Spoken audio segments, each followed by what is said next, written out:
to Overcomers TV on your favorite app or streaming platform. It's time to overcome. How did you first learn about this ministry? Depuis quelle heure ou comment tu fait entendre parler de l'hôpital communautaire de Pérédo? Ok. Première fois que j'ai entendu parler de l'hôpital communautaire de Pérédo, c'est parce que j'ai un proche moi qui était en difficulté quand il était allé dans l'hôpital Saint-Michel. Arrivé à Saint-Michel, quand il était appelé, il était dû faire une césarienne, mais compte tenu moyen pas de permettre pas de gain moun, c'est alors que l'hôpital là était yo te dit gagne l'hôpital à Pérédo côté yo connaît que li capable joindre soin là et le à dans moment ça encore on peut connaître l'hôpital là et c'est pour la première fois que m'étais entendu parler de l'hôpital là. Et alors que yo même de Saint-Michel, yo te pris ambulance, yo te vinn là et yo te vinn faire accouchement. C'était il y a 2 ans de cela.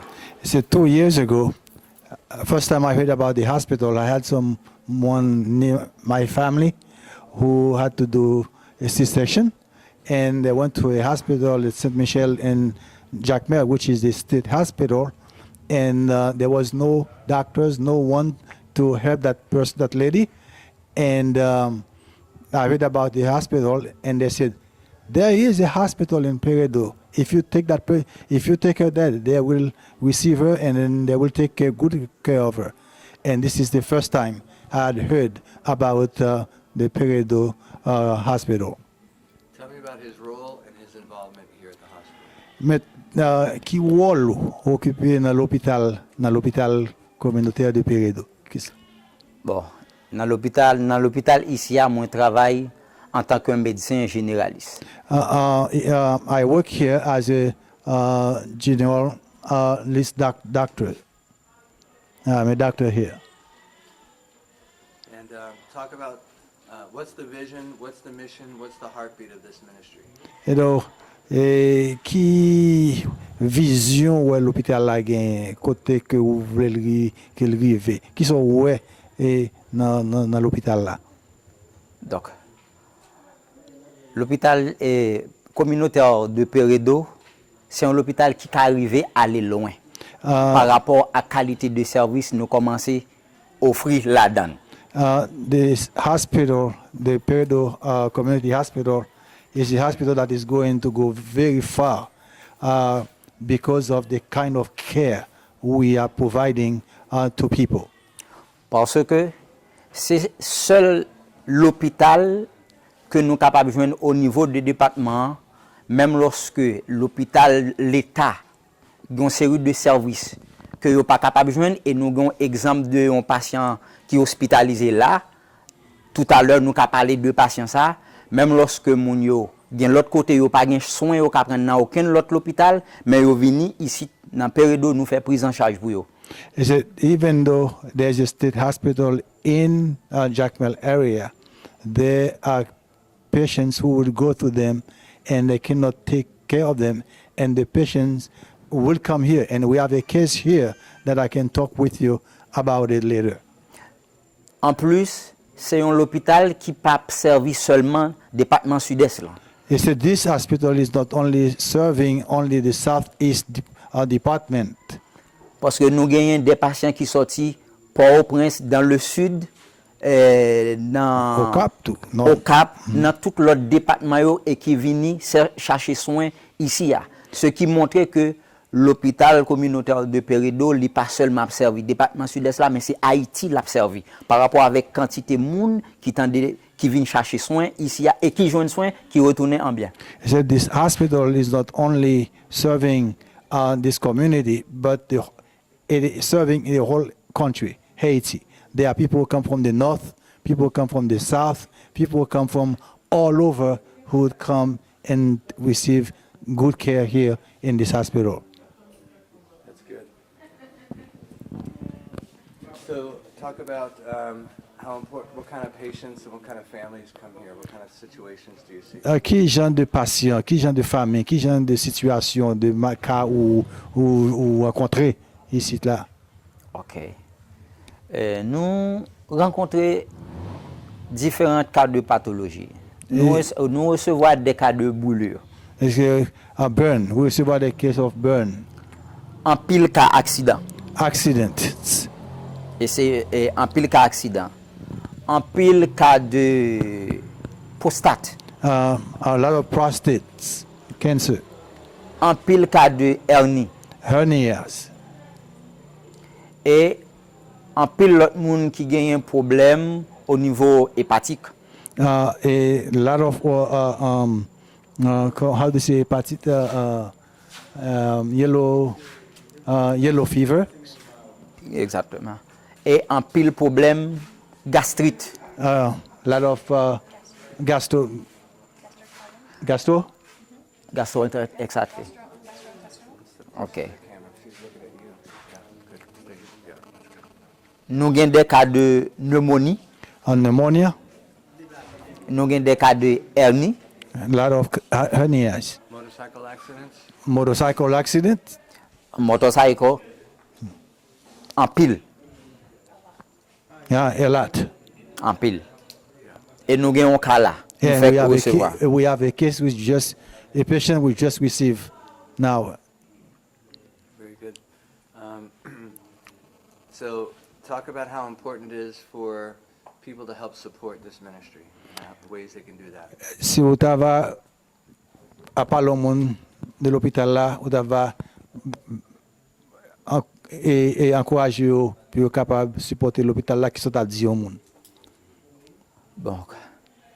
Si nous avons un monde pour supporter l'hôpital là, c'est à encourager. You see, I would encourage everybody who can support this ministry. Parce que c'est une grande aide, ce n'est pas à l'hôpital communautaire de Péridot qui a porté aide là, mais c'est à tout pays d'Haïti que tu as porté aide. You see, no one is helping only the hospital in Peredo, but whoever is helping, supporting this ministry, is helping the whole country. Parce que l'hôpital ça que nous gagnons dans la communauté Péridot, c'est un hôpital qui servit tout Haïtien de partout. But because this hospital give care not only to people in Jacmel area, but people from all over Haiti. Parce que moun te met vini là, qui te gagne l'argent, People would come. We don't care. Doesn't matter if the people have money or if it doesn't have money. yo ça qui gagne avec le peu que yo porté, nous baillons soin. Qui te gagne, qui te pas gagne, l'hôpital communautaire de Péridot baillons They service. said this hospital doesn't send anyone away. If you have some money, you pay. If you don't, we're still serving people and give them the same good care that we will give to someone who will pay something. Et majorité moun nous aider dans l'hôpital là, c'est pas moun qui gagne comme. The majority of people who we help are people who don't have money. Et c'est ça qui fait que nous ta capable encourager yo porter une aide à l'hôpital là, c'est vraiment bien à toute population haïtienne là. That's why we would encourage anyone who could help the hospital to serve people in the community. Very good. Why does he do what he does? Why did he want to be a doctor? Pour que ça ou t'es envie docteur? OK. L'idée pour me devenir docteur, c'est son idée qu'a dit commencer nourrir à partir de l'âge de 6 ans. He said, the idea for me to be a doctor came when I was 6 years old. Parce que maman c'est un monde qui était qu'on a tombé malade tout le temps. Because my mom used to get sick very often. À chaque fois que nous voyons des docteurs venir à domicile pour venir prendre soin de maman, nous ne pas en mesure, en pile fois, maman nous sur le point de mourir, nous pas en mesure, nous pas ça qui passé, est-ce que l'a sauvé ou bien s'il pas sauvé, c'est crier nous t'es toujours qu'on a crié. He said many times when I was a kid, my mom would get sick and we would call the doctor. We don't know what to do, and we thought that she was going to die. En pile fois avant docteur arrivé, moi me pas jamais oublier petit moun, toujours mettre à genoux, toujours prier bon Dieu pour maman pas mourir. He said, as a kid, I personally used to kneel down and pray to God to spare my mom's life. Cependant, le problème qu'on a confronté, c'était un problème qui était vraiment simple, mais nous-mêmes, nous pas en mesure pour nous connaître qui ça a gagné. He said my mom's problem was very simple, but we didn't know what it was. Maman, c'est un monde qui est hypertendu. She had hypertension, Mais toute intention toujours à porter. but the HP always up and down. L'idée première, je dit faut que je devenir médecin pour me prendre soin de maman avant. And then I said, I have to be a doctor so I can take care of my mom. Donc, je viens grandir, je suis allé à l'école et l'idée a me concrétiser rêve là. He said, I grew up and I went to school, and now God heard my words, and I'm a doctor now. Même pas seulement devenu médecin pour maman, je suis devenu un médecin pour toute communauté et pour me servir tout pays et n'importe qui monde. He said, I not only become a doctor to take care of my mom, but to take care of everybody. And wherever God put me, I will be serving and take care of people. Et depuis que je suis médecin, maman c'est un monde actuellement là, problème tension, c'est comme si il n'y a pas de jambe hypertendu encore parce que le problème là résolu. In a sense, then my mom has been doing well, as if she has never had high blood pressure before. Parce que une éducation qui est faite pour lui par rapport avec le style de vie que le vit à mener. He said, Actuellement, il porte le très he said, bien parce qu'elle est sous contrôle. I have to re-educate my mom, and now she is doing very well. Okay. Praise God. Is there anything else the Lord put on your heart to share with us? Pas rien, vous voulez ajouter pour nous en conclusion? Donc, en conclusion, moi vraiment remercier nous pour l'interview, ça me gagne chance de faire avec nous aujourd'hui. To conclude, I just want to thank you to allow me to give me this opportunity for this interview. Et si présence nous dans l'hôpital aujourd'hui, c'est dans l'idée pour être capable de chercher quelques fonds pour joindre pour aider l'hôpital là, moi encourager nous et me dire nous un grand merci d'avance pour nous capable faire aider que l'hôpital communautaire de Pérédo a joindre fonds ça pour nous capable aller pour plus devant parce que travail nous gain pour nous faire en dans Pérédo yo en pile, mais c'est parce que pas gain moyen.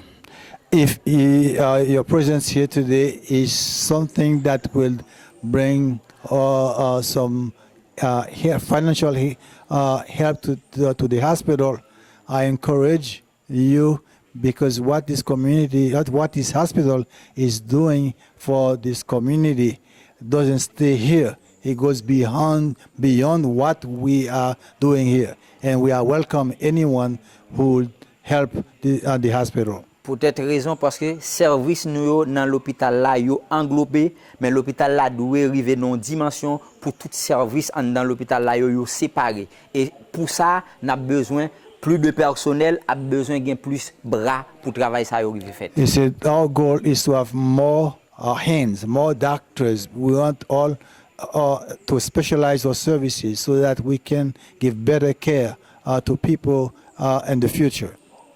Exactement. Okay, thank you very much. Okay.